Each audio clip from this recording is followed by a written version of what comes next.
और जब वो दोनों जंगल में सेक्स कर रहे थे तो उसने उन दोनों के ऊपर फेविक्विक की पूरी बोतल डाल दी। इससे पहले वो कुछ समझ पाते और वो जब हटने की कोशिश करते हैं तो उनकी चमड़ी भी उनके साथ निकल रही थी, मतलब वो पूरी तरीके से चिपक चुके थे। और वहाँ खड़े आदमी ने उस औरत और आदमी के प्राइवेट पार्ट के साथ जो किया, जिसको सुन के अच्छे अच्छों के दिल के अंदर अजीब सा खौफ बैठ जाता है। सो हेलो गाइस, मैं आपका दोस्त सिड द वॉल्फ ट्राइब में आपका स्वागत है। दोस्तों, मैं इस टाइप की खौफनाक और सच्ची कहानियां कवर करता हूं। हमारा मकसद इन क्राइम के ज़रिए से लोगों को सचेत करना है, क्योंकि 100 में से 99% जो क्राइम होता है तो उसमें कहीं ना कहीं हमारी गलती ज़रूर होती है और इसलिए हमारे साथ क्राइम होते हैं। यकीन ना हो तो हर क्राइम स्टोरी को ध्यान से पढ़िए, आपको खुद ब खुद पता चल जाएगा।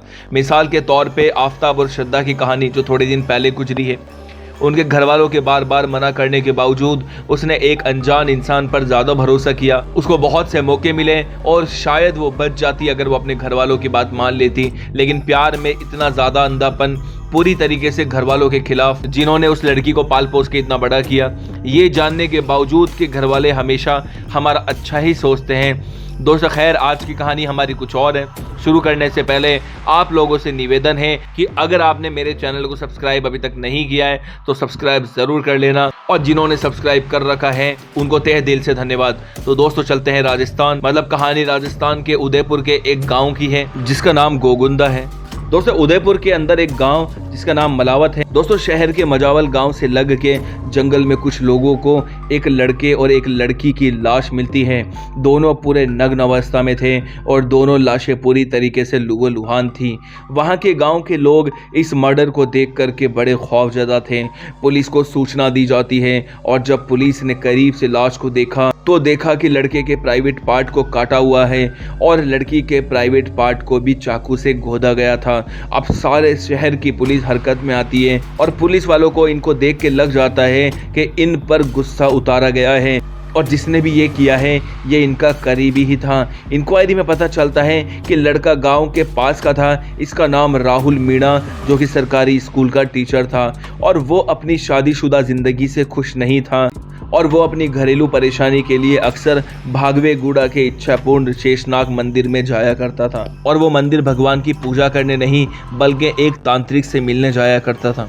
उस तांत्रिक का नाम भालेश कुमार था। भालेश कुमार तांत्रिक पिछले 8 साल से इसी मंदिर में बैठ रहा था। इसी दौरान उसने आसपास के लोगों के बीच अच्छी उठक बैठक बना ली थी और अच्छी इज्जत भी बना ली थी। वे लोगों को तांत्रिक क्रिया के जरिए से कष्ट निवारण के उपाय बताया करता था और कई तरीके के ताबीज भी बना करके दिया करता था। दोस्तों, राहुल मीणा जैसे बहुत से लोग वहां आया करते थे, उसमें से एक सोनू कुंवर नाम की लड़की भी आया करती थी। राहुल मीणा और सोनू कुंवर तांत्रिक को बहुत मानते थे। ये दोनों अक्सर वहां जाया करते थे और इसी दौरान इन दोनों की जान पहचान हो गई।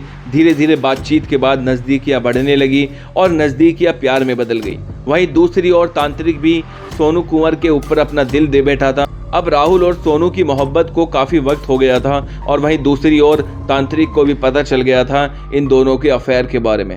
अब तांत्रिक के लिए राहुल आंख की किरकिरी बन गया था। राहुल और सोनू की प्रेम कहानी इतनी ज़्यादा परवान चढ़ने लगी कि इसकी भनक कुछ और लोगों को भी लग गई। राहुल की पत्नी को भी राहुल के ऊपर शक होने लगा था। अब राहुल की पत्नी भी इतनी मुश्किल समाधान के लिए उस तांत्रिक के पास ही जा पहुंची और बस फिर क्या था, तांत्रिक भालेश ने राहुल और सोनू के अवैध संबंधों का पूरा कच्चा चिट्ठा राहुल की पत्नी के आगे खोल दिया। और जब ये बात राहुल और सोनू को पता चली तो वो तांत्रिक के ऊपर आग बबूला हो उठे। राहुल ने तांत्रिक से पूरे मामले को रफा दफा और इस मामले को यहीं दबाने को कहा और राहुल ने तांत्रिक को धमकी भी दी कि अगर उसने ऐसा नहीं किया तो वह सबको बता देगा कि तांत्रिक और सोनू कुंवर के बीच में अवैध संबंध है। राहुल की इस धमकी के बाद तांत्रिक को लगा कि अगर राहुल ने ऐसा किया तो इतने सालों का कमाया नाम मिट्टी में मिल जाएगा और समाज के अंदर इज्जत खत्म हो जाएगी और उसे हिकारत की नज़र से देखा जाएगा। मन में ऐसे ख्याल आते ही तांत्रिक ने इस बदनामी से बचने का एक खौफनाक प्लान बनाया। अब क्योंकि तांत्रिक जानता था कि राहुल और उसकी पत्नी के बीच संबंध अच्छे नहीं थे, इसलिए राहुल और सोनू एक दूसरे के करीब आ गए थे और तांत्रिक ने इसी बात को ध्यान में रखते हुए अपनी खौफनाक प्लानिंग को अंजाम दिया।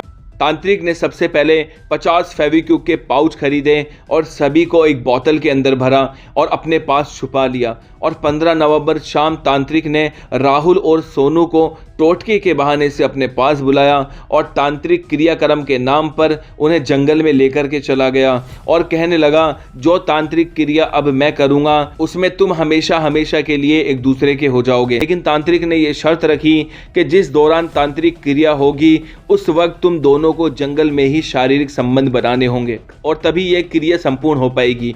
राहुल और सोनू इसके लिए तैयार हो जाते हैं। अब दोनों कपड़े उतार के शारीरिक संबंध बनाने लगते हैं। तब तांत्रिक के पास छिपा कर रखी हुई फेविक्विक की बोतल तांत्रिक निकालता है और दोनों के ऊपर उड़ेल देता है। इससे पहले कि राहुल और सोनू कुछ समझ पाते, दोनों एक दूसरे से बहुत बुरी तरीके से चिपक गए थे। अब अलग होने की कोशिश में दोनों की चमड़ी तक उखड़ने लगी थी। इस दरमियान भालेश ने चाकू और पत्थरों से वार कर दोनों को घायल कर दिया था। अब तांत्रिक ने राहुल के प्राइवेट पार्ट को चाकू से काट के अलग कर दिया और लड़की के प्राइवेट पार्ट को चाकू से गोद डाला। मतलब ये मानो कि उस वक्त तांत्रिक के ऊपर हैवानियत सवार हो गई थी। इसके बाद दोनों की तड़प तड़प के मौत हो जाती है और दोनों की हत्या के बाद तांत्रिक मौके से फरार हो जाता है।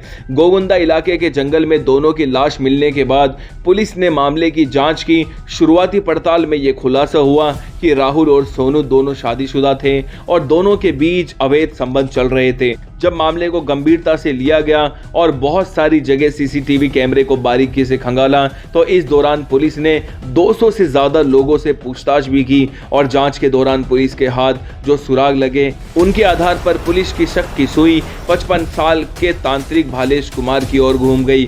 पुलिस ने तांत्रिक को हिरासत में लेकर के पूछताछ की, लेकिन तांत्रिक इतनी आसानी से कहां बताने वाला था। जब पुलिस अपने पर आती है और कड़ी पूछताछ करती है तो तांत्रिक अपना जुर्म कबूल करता है। उसके बाद पुलिस ने तांत्रिक के आगे की पूछताछ के लिए उसे अदालत में पेश किया। ऐसा इसलिए क्योंकि तांत्रिक के मोबाइल के अंदर सोनू की बहुत सारी कॉल डिटेल थी और पुलिस लव ट्रायंगल के मामले में भी इस केस को आगे बढ़ा रही थी। पकड़े जाने के बाद और कबूलनामे के बाद तांत्रिक लोगों से कहता है कि ये भगवान ने मुझसे कितना गलत काम करवा दिया, जबकि मैं लोगों के कष्ट दूर किया करता था। मैंने जो पाप किया है, जो क्राइम किया है, उसकी सजा मुझे जरूर मिलेगी। और अब दोस्तों ये मामला अभी कोर्ट में है और तांत्रिक की सजा अभी बाकी है।